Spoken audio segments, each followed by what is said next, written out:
श्री परमात्मने नमः। श्री अद्वैताचार्य को श्याम सुंदर रूप के दर्शन। आगे इस पर आचार्य बीच में बोल उठे, मुझे क्यों कष्ट होने का? कष्ट होगा तो सची माता को होगा, सो वे तो जगन माता ठहरी। वे कष्ट को कष्ट मानती ही नहीं, वे बनाने में असमर्थ होंगी तो फिर हमको बनाना ही होगा। इस उत्तर से प्रभु समझ गए कि आचार्य को अब हमारे घर का भात खाने में किसी प्रकार की आपत्ति नहीं। असल में प्रेम में किसी प्रकार का निश्चित नियम है ही नहीं। यह नहीं कह सकते कि सभी प्रेमी सामाजिक नियमों को भंग कर दें या सभी प्रेमी अन्य लोगों की भांति सामाजिक नियमों का पालन ही करें। इनके लिए कोई निश्चित नियम नहीं। भगवान राम जैसे सर्वश्रेष्ठ प्रेमी ने सीता परीक्षा, सीता परित्याग और लक्ष्मण परित्याग जैसे असाध्य और वेदनापूर्ण कार्यों को इसलिए किया कि जिससे लोक संग्रह का धर्म अक्षुण्ण बना रहे। इसके विपरीत भगवान श्री कृष्ण ने प्रेम के पीछे सामाजिक नियमों की कोई परवाह ही नहीं की। अब भी देखा जाता है बहुत से अत्यंत प्रेमी सामाजिक और धार्मिक नियमों में दृढ़ रहकर बर्ताव करते हैं। बहुत से इन सब की उपेक्षा भी करते देखे गए हैं। इसीलिए प्रेम पंथ के लिए कोई निश्चित नियम निर्धारित नहीं किया जा सकता। यह तो नियमों से रहित अलौकिक पंथ है। आचार्य के लिए अब प्रभु के घर में क्या संकोच होना था जब उन्होंने अपना सर्वस्व प्रभु के पाद पदों में समर्पित कर दिया। स्वीकृति लेकर वह मनुष्य माता से कहने चला गया। इधर आचार्य ने धीरे से कोई बात श्रीवास पंडित के कान में कही।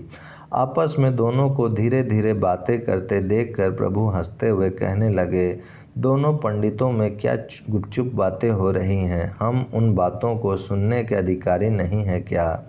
प्रभु की बात सुनकर आचार्य तो कुछ लज्जित से होकर चुप हो गए, किंतु श्रीवास पंडित थोड़ी देर ठहर कर कहने लगे, प्रभु आचार्य अपने मन में अत्यंत दुखी हैं। वे कहते हैं प्रभु ने नित्यानंद जी के ऊपर तो कृपा करके उनको अपने असली रूप दिखा दिया, किंतु ना जाने क्यों हमारे ऊपर कृपा नहीं करते। हमें पहले आश्वासन भी दिलाया था कि तुम्हें अपना रूप दिखावेंगे, किंतु अभी तक हमारे ऊपर कृपा नहीं हुई। कुछ विस्मय सा प्रकट करते हुए प्रभु ने कहा, मैं नहीं समझता असली रूप कहने से आचार्य का क्या अभिप्राय है। मेरा असली रूप तो यही है जिसे आप सब लोग सदा देखते हैं और अब भी देख रहे हैं। अपनी बात का प्रभु को भिन्न रीति से अर्थ लगाते हुए देखकर श्रीवास पंडित ने कहा, हाँ प्रभु, यह ठीक है, आपका असली रूप तो यही है। हम सब भी इसी गौर रूप की श्रद्धा भक्ति के साथ वंदना करते हैं, किंतु आपने आचार्य को अन्य रूप के दर्शनों का आश्वासन दिलाया था। वे उसी आश्वासन का स्मरण मात्र करा रहे हैं। श्रीवास के ऐसे उत्तर से संतुष्ट होकर प्रभु ने कहने लगे, पंडित जी, आप तो सब कुछ जानते हैं। मनुष्य की प्रकृति सदा एक सी नहीं रहती। वह कभी कुछ सोचता है और कभी कुछ। जब मेरी उन्माद की सी अवस्था हो जाती है तब उसमें ना जाने मैं क्या क्या बक जाता हूँ। उसका स्मरण मुझे स्वयं ही नहीं रहता।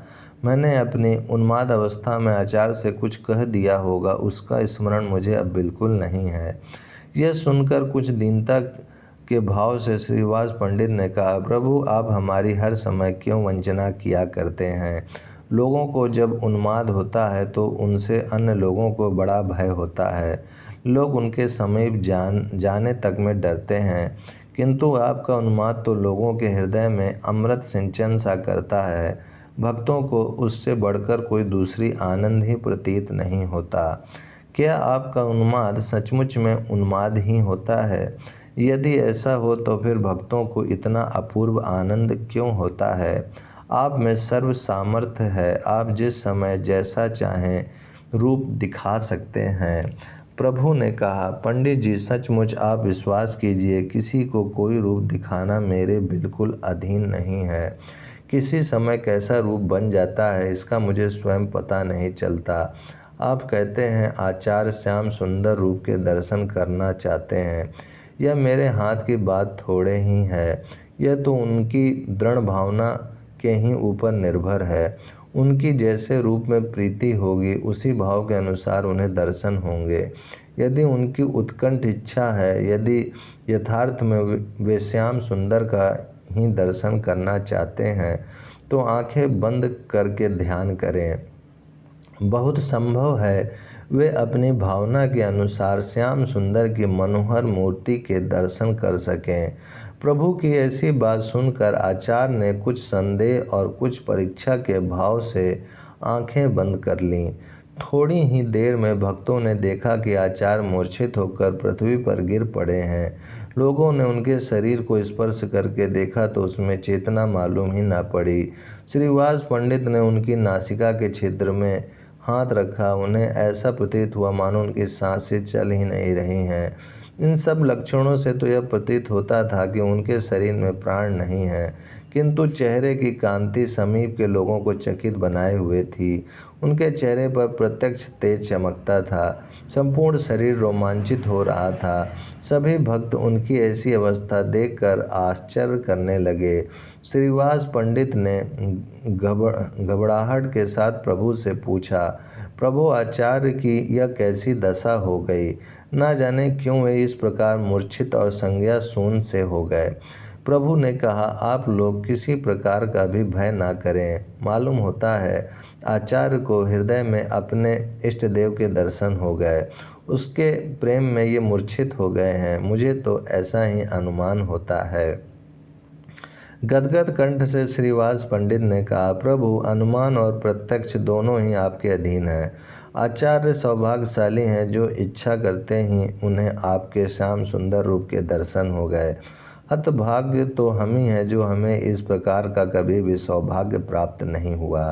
अस्तु, अपना अपना भाग्य ही तो है, ना हो हमें किसी और रूप का दर्शन। हमारे लिए तो यह गौर रूप ही यथेष्ट है। अब ऐसा अनुग्रह कीजिए जिससे आचार्य को होश आए। श्रीवास जी की बातें सुनकर प्रभु ने कहा, आप भी कैसी बात कहते हैं? मैं उन्हें कैसे चेतन कर सकता हूँ? वे स्वयं ही चैतन्य होंगे। यह देखो, आचार्य अब कुछ कुछ आंखें खोलने लगे हैं। प्रभु का इतना कहना था कि आचार्य की मूर्छा धीरे धीरे भंग होने लगी। जब वे स्वस्थ हुए तो श्रीवास पंडित ने पूछा, आचार्य क्या देखा? श्रीवास के पूछने पर गदगद कंठ से आचार्य कहने लगे, ओहो, अद्भुत रूप के दर्शन हुए। वे ही श्याम सुंदर, वनवारी, पीत पटधारी, मुरली मनोहर मेरे सामने प्रत्यक्ष प्रकट हुए। मैंने प्रत्यक्ष देखा। स्वयं गौर ने ही ऐसा रूप धारण करके मेरे हृदय में प्रवेश किया और अपना मंद मंद मुस्कान से मुझे बेसुध सा बना लिया। मेरा मन अपने अधीन नहीं रहता। वह उस माधुरी को पान करने में ऐसा तल्लीन हुआ कि अपने आप को ही खो बैठा। थोड़ी ही देर के पश्चात वह मूर्ति गौर रूप धारण करके मेरे सामने आ बैठी। तभी मुझे चेत हुआ। यह कहते कहते आचार्य प्रेम के कारण गदगद कंठ से रुदन करने लगे। उनकी आँखों की कोरों में से ठंडे अश्रुओं की दो धाराएं सी बह रही थीं। प्रभु ने हंसते हुए कुछ बनावटी उपेक्षा के साथ कहा, मालूम पड़ता है आचार्य ने गत रात्रि में जागरण किया है, इसलिए आंखें बंद करते ही नींद आ गई और उसी नींद में इन्होंने स्वप्न देखा है। उसी स्वप्न की बातें कह रहे हैं। प्रभु की ऐसी बातें सुनकर आचार्य अधीर होकर प्रभु के चरणों में गिर पड़े और गदगद कंठ से कहने लगे, प्रभु, मेरी अब अधिक वंचना न कीजिए। अब तो आपके श्री चरणों में विश्वास उत्पन्न हो जाए, ऐसा ही आशीर्वाद दीजिए। प्रभु ने वृद्ध आचार्य को उठाकर गले से लगाया और प्रेम के साथ कहने लगे, आप परम भागवत हैं। आपकी निष्ठा बहुत ऊंची है। आपके निरंतर ध्यान का ही यह प्रत्यक्ष फल है कि नेत्र बंद करते ही आपको भगवान के दर्शन होने लगे हैं। चलिए, अब बहुत देर हो गई। माता भोजन बनाकर हम लोगों की प्रतीक्षा कर रही होगी। आज हम सब साथ ही साथ भोजन करेंगे।